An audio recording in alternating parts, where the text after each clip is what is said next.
In the heart of West Africa, where dust sweeps through villages and gold lies beneath the soil, a young soldier rose from obscurity to become the youngest leader in the world. His name, Ibrahim Traore. To some, he is Africa's new revolutionary. To others, a dangerous authoritarian. But his story is one the world cannot ignore. Ibrahim Traore was born in 1988 in the quiet village of Kera, Burkina Faso. The son of farmers, he grew up surrounded by hardship but carried within him a discipline that set him apart. He dreamed of becoming a geologist, studying the secrets of the earth. Instead, destiny forged him into a soldier. As he climbed the ranks of the military, Traore saw his country collapse. Islamist insurgencies were tearing Burkina Faso apart. Villages burned, thousands killed, millions displaced.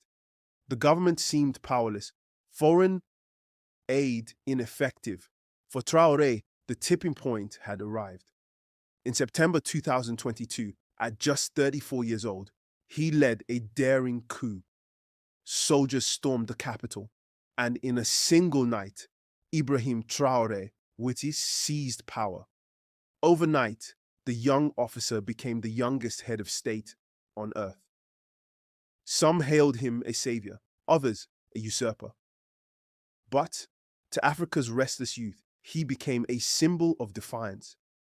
Traore wasted no time invoking the spirit of Burkina Faso's legendary revolutionary, Thomas Sankara. He promised a new dawn, economic independence, food sovereignty, and freedom from foreign exploitation. Under his leadership, gold mines were nationalized, raw exports banned, and farmers handed tractors to fuel self-sufficiency. Roads, airports, and factories became part of his grand vision, an Africa no longer begging at the feet of others but standing on its own. And yet, his revolution was not only about Burkina Faso, it was about defying global powers. Traore expelled French forces, denounced colonial ties, and turned to Russia for security and partnership. Supporters saw sovereignty, critics saw reckless geopolitics. Suddenly, a small, landlocked nation had placed itself at the center of a modern Cold War for Africa. But reality is never as golden as speeches. Despite bold reforms, Burkina Faso still bleeds. Terrorist attacks continue, millions remain displaced, and elections, once promised, are now postponed, possibly until 2029. Opposition voices are silenced, journalists intimidated, protests suppressed. For his detractors, Traore's revolution feels less like freedom and more like the tightening grip of authoritarian rule. Yet across Africa, especially among the youth, his image spreads like wildfire. TikTok's memes and murals transform him into a hero. Glowing-eyed edits of Traore circulate online, casting him as a modern-day Sankara, a warrior rising against oppression. In their eyes, he is not just a leader, he is a movement. And so, the world asks, who is Ibrahim Traore? A courageous revolutionary forging Africa's independence with fire and steel, or an authoritarian cloaking power in the language of Pan-Africanism?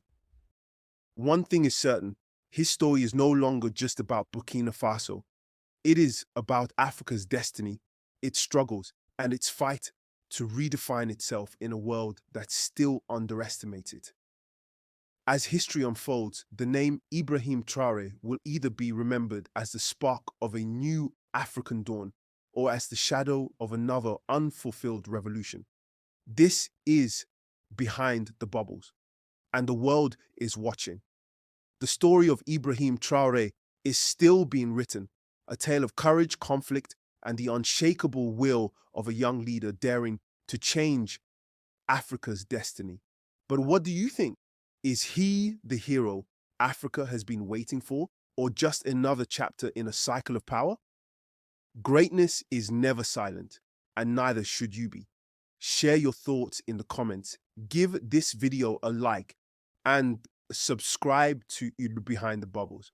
Turn on that notification bell, and together, let's keep history alive.